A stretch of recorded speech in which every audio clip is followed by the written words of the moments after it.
Hello friends, welcome to Matishwar channel. आज हम बात करेंगे कि जिनकी भी डिलीवरी सिजेरियन ऑपरेशन से हुई है उनके मन में यह अक्सर सवाल आता है या वो पूछते हैं कि सी सेक्शन के बाद नॉर्मल वेजाइनल डिलीवरी हो सकती है या नहीं। इसका उत्तर हाँ है, लेकिन नॉर्मल वेजाइनल डिलीवरी के लिए कुछ कंडीशंस हैं और क्राइटेरिया हैं। तो आज हम इसी के विषय में बात करेंगे। सबसे पहली बात है कि आपको ऑपरेशन का कारण पता होना चाहिए। ऑपरेशन का इंडिकेशन क्या था, ऑपरेशन किस लिए किया गया। ऑपरेशन करने के पहले हर डॉक्टर अपने मरीज को यह बात जरूर बताते हैं कि ऑपरेशन करने का क्या कारण है। दूसरा बात यह है कि ऑपरेशन के दौरान कोई कॉम्प्लिकेशन तो नहीं हुआ है। और ये सारी बातें कि इंडिकेशंस प्लस अगर आपको ऑपरेशन के दौरान कॉम्प्लिकेशन हुआ है तो जब आपकी छुट्टी मिलती है डिस्चार्ज समरी में सारी बातें मेंशन रहती है, तो उस डिस्चार्ज समरी को आपको संभाल कर रखना है। दूसरी बात है कि इस प्रेगनेंसी में बच्चे का वजन कितना है।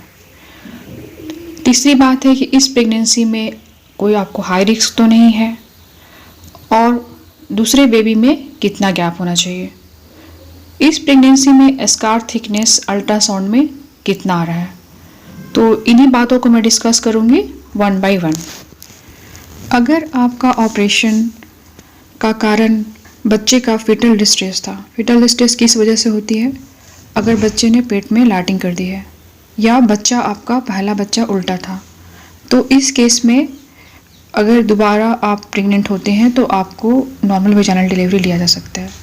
लेकिन अगर ऑपरेशन का इंडिकेशन सेफेलोपेल्विक डिस्प्रोपोर्शन था, यानी आपका डिलीवरी का जो रास्ता है आउटलेट वो आपका अच्छा नहीं था और बेबी का वजन ज़्यादा था एज़ कम्पेयर टू आपका आउटलेट, अगर इस इंडिकेशन से अगर आपका ऑपरेशन हुआ है तो दोबारा भी नॉर्मल डिलीवरी नहीं हो सकती अगर आउटलेट अच्छा नहीं है तो इस कंडीशन में आपको दोबारा सी सेक्शन कराना पड़ेगा।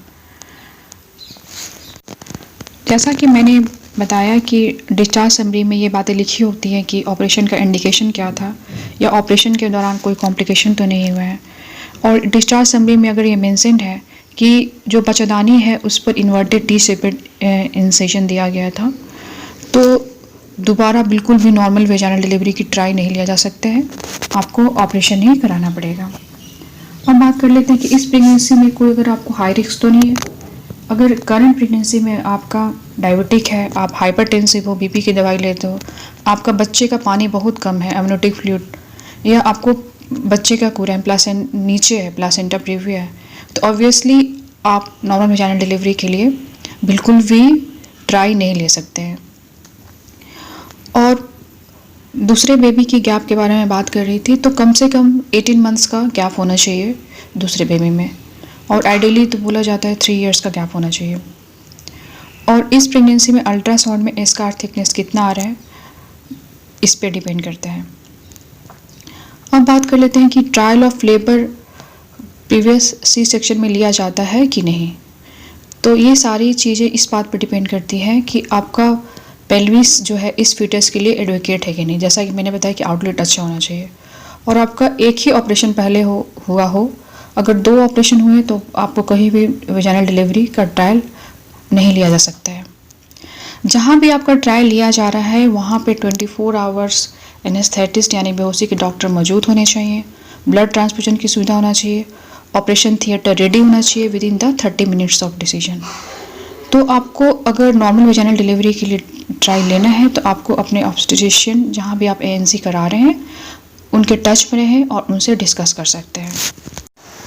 अगर ये जानकारी अच्छी लगी है तो वीडियो लाइक करें, शेयर करें and subscribe my channel for genuine pregnancy updates. Stay healthy, bye.